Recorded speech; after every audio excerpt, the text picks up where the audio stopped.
Halo guys, Assalamualaikum warahmatullahi wabarakatuh. Kembali lagi di channel saya Diary Bansos. Sahabat YouTube, bagaimana kabarnya hari ini?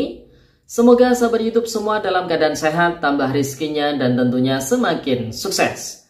Pada kesempatan kali ini saya akan menginformasikan kepada sahabat YouTube semua tentang 2 hari lagi batas akhir pengusulan bantuan PKH tambahan sebesar Rp500.000 khusus daerah ini. Jadi ini tidak berlaku di seluruh daerah di Indonesia ya. Jadi hanya daerah tertentu saja. Hari ini terpantau satu bantuan masih terus dicairkan kepada KPM miskin ekstrim. Nah, kira-kira bantuan yang dimaksud apa? Untuk mengetahui jawabannya, simak terus videonya. Jangan skip supaya tidak menimbulkan gagal paham dan tentunya salah paham. Bagi yang bergabung dan baru kenal dengan channel Diary Bansos, saya ucapkan selamat datang dan terima kasih banyak. Saya mohon bantuannya kepada sahabat YouTube semua untuk terus mendukung channel Diary Bansos dengan cara like, share, komen, dan tentunya silakan di subscribe channelnya, aktifkan notifikasi loncengnya supaya sahabat YouTube semua tidak ketinggalan di video-video terbaru dari channel Diary Bansos ini. Dan silakan di share ke grup-grup media sosial sahabat YouTube semua apabila video kali ini bermanfaat.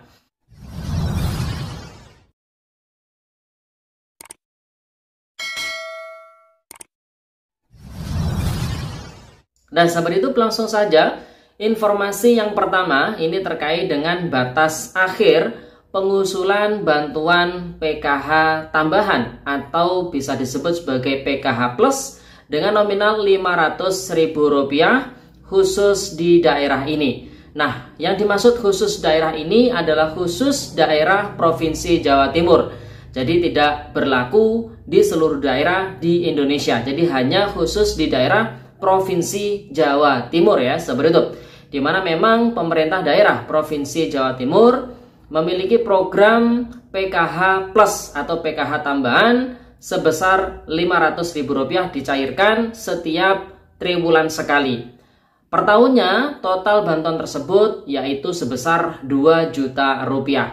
Dan mayoritas bantuan PKH Plus khusus di daerah Provinsi Jawa Timur ini menyasar kepada KPM PKH reguler ya. KPM PKH reguler itu berarti KPM PKH yang ditetapkan langsung oleh Kementerian Sosial Republik Indonesia.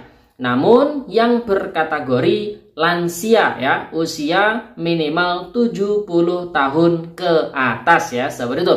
Nah, dan pada bulan Juni ini dari Provinsi Daerah Jawa Timur itu ada kuota pengusulan tambahan khusus yang ada di daerah sebanyak 13 kabupaten kota yang mendapatkan jatah tambahan pengusulan bantuan PKH tambahan ataupun PKH Plus sebesar Rp500.000 per triwulan ini.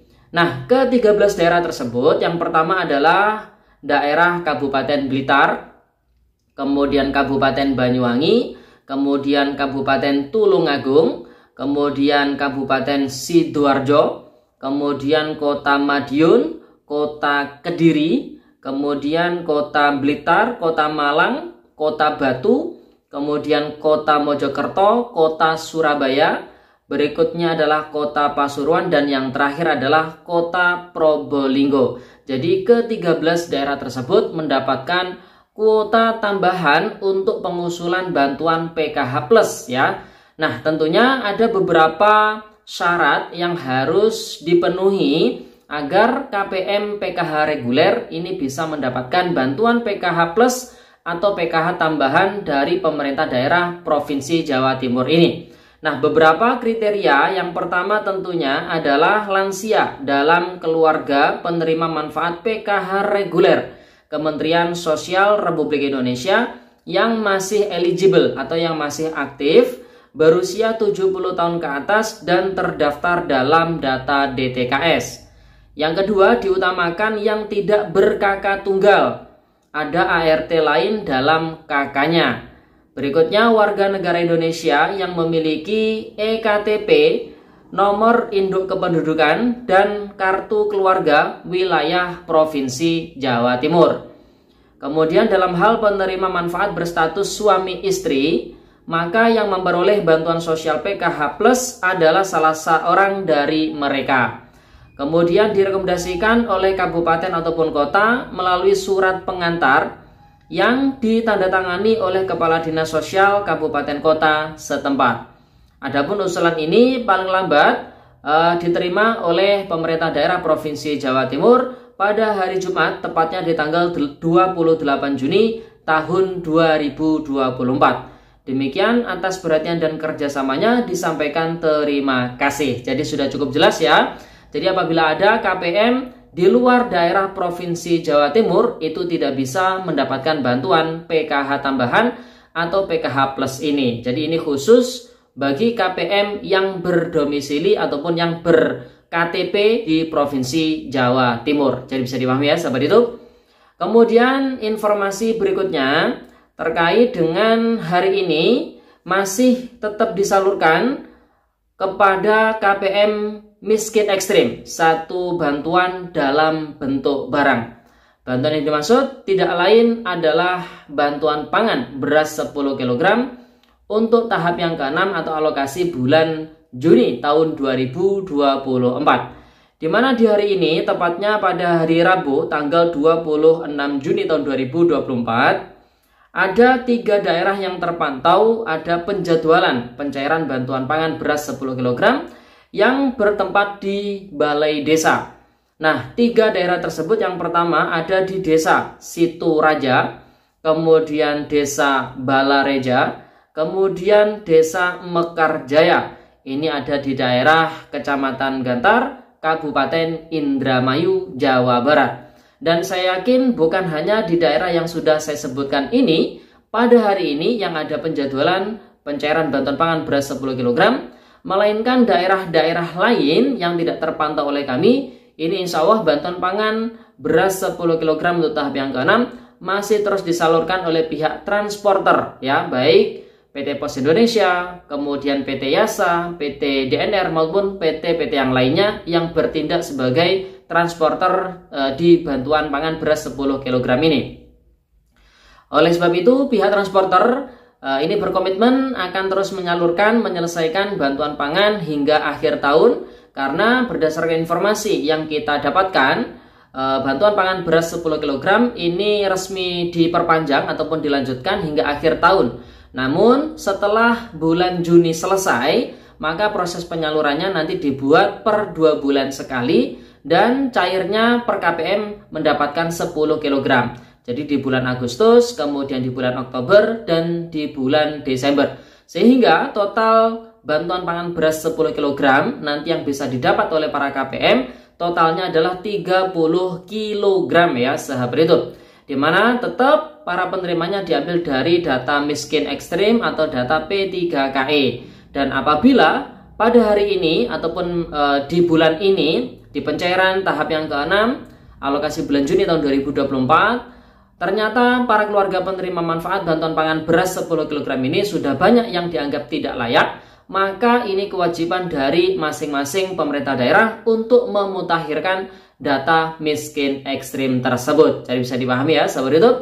Dan juga untuk bantuan pangan beras 10 kg ini aturannya lebih fleksibel ya, karena apabila terdapat keluarga penerima manfaat bantuan pangan beras 10 kg yang dianggap sudah tidak layak, mungkin karena sebab meninggal, sudah mampu sejahtera, kemudian di luar kota yang mana tidak ada perwakilan yang bisa mengambil ya, kemudian tidak ditemukan ataupun sebab yang lainnya, maka bantuan pangan beras 10 kg tersebut atas kewenangan desa berdasarkan berita acara itu bisa digantikan ke warga masyarakat lainnya yang tidak terdaftar di data penyaluran bantuan pangan beras 10 kg tersebut. Namun ya ini kebijakan desa ya. Jadi biasanya desa ini kan memang mengalihkan ataupun menggantikan penerima bantuan pangan beras 10 kg yang sudah dianggap tidak layak kepada ya, digantikan kepada warga masyarakat lainnya yang lebih membutuhkan biasanya tapi tidak dapat, ataupun yang dari segi ekonomi memang sangat layak membutuhkan. Jadi seperti itu ya. Dan itu dasarnya adalah berita acara. Jadi harus ada berita acara pengalihan. Jadi kalau ada berita acara itu kan berarti ada bentuk pertanggungjawaban. Jadi bisa dipahami ya sahabat YouTube. Dan ini sudah mendekati proses persiapan penyaluran bantuan PKH BPNT yang lewat kartu KKS alokasi Juli Agustus tahun 2024. Prediksi dari kami kemungkinan nanti akan disalurkan di akhir bulan Juli atau di awal bulan Agustus ya, seperti itu. Itu prediksinya. Dan di awal-awal bulan Juli masih dalam proses tahap penghimpunan data hasil verifikasi kelayakan yang dilakukan oleh masing-masing pemerintah daerah. Oleh sebab itu, kita mengingatkan kepada para keluarga penerima manfaat PKH BPNT, khususnya yang lewat kartu KKS pencairannya, apabila bantuannya hingga saat ini masih belum ditransaksikan, masih belum diambil sama sekali, maka ini harus segera diambil, harus segera ditransaksikan ya, seperti itu. Jangan sampai nanti dari pihak Kemensos melakukan penelitian terhadap para KPM yang masih belum mentransaksikan bantuannya. Nah, kalau misalkan itu terjadi dan ternyata setelah di-cross-check oleh pendamping sosial ya, ternyata memang si KPM ini bermasalah, mungkin karena berada di luar kota, pisah sama suaminya, dan lain sebagainya. Nah, ini nanti bisa menjadi sebab bantuan tersebut tidak dicairkan lagi ya, sahabat itu. Jadi bisa dipahami ya. Nah, sahabat itu, jadi itu informasi yang bisa kita sampaikan pada kesempatan kali ini. Semoga bermanfaat dan sampai jumpa di video Diari Bansos terbaru berikutnya. Sekian, terima kasih. Salam PKH. Wassalamualaikum warahmatullahi wabarakatuh.